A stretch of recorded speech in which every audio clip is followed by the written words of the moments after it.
Ifrobe galaniko inda baturam balin yedaloko Jesus magake barale lisa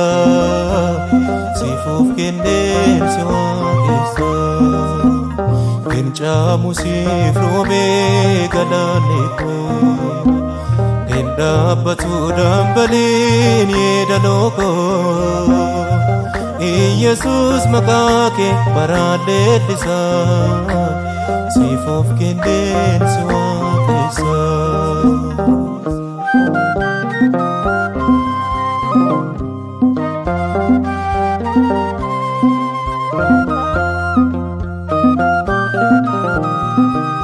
Galagal chite labsi duako irre galata gotete sofo sirrat biqile dikon gogo sichan lalisa hongena nargo olma ke hime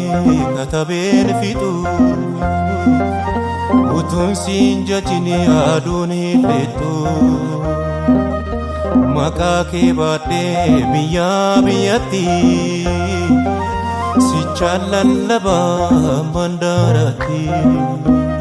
kenca musifrobe galaneko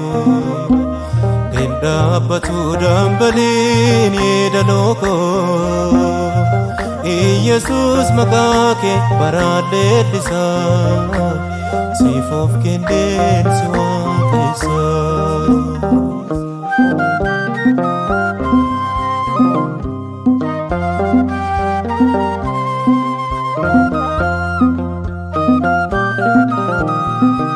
Chanchaladina narakukute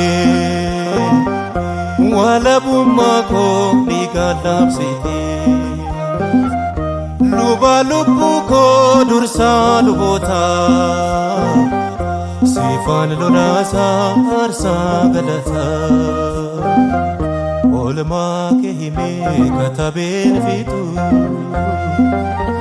utun sinjajini aduni letu makake bade biya biyati sichar lallaba mandarati kenca musifrobe galaneko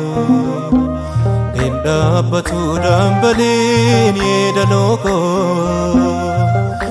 Jesus magake barale lisa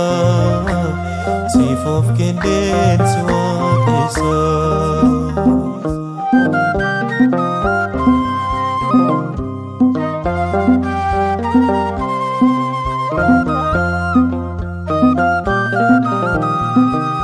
bishan jirenya demu kukute manna jirata belana baste sinyate duge late misera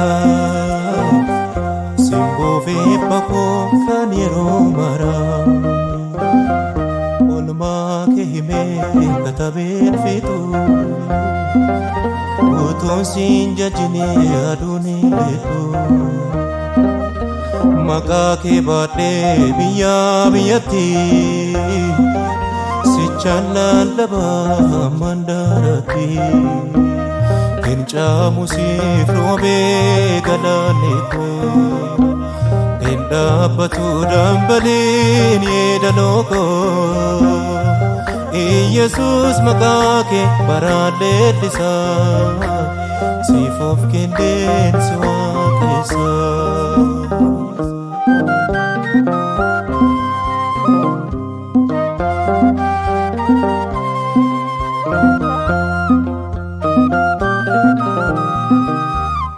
kalcha bari dukkana moote dimimmiisa koos kanaaf ibsite Yesus narraa si calaqqisa kaayyoo kiyyati sin balbalomsa oolmaa kee himee katabeen fixu utuun siin jajine aduun helletu maqaa kee baadhee biyyaa biyyatti sichaan lallabaa mandaratti Gencamu siif roobee galaanni koo Gendaabbatu dambaliin yeedaloo koo Yesus maqaa kee baraan leellisaa siif of kenneen si waaqessa Gencamu siif roobee galaanni koo Gendaabbatu dambaliin yeedaloo koo Yesus maqaa kee baraan leellisaa siif of kenneen si waaqessa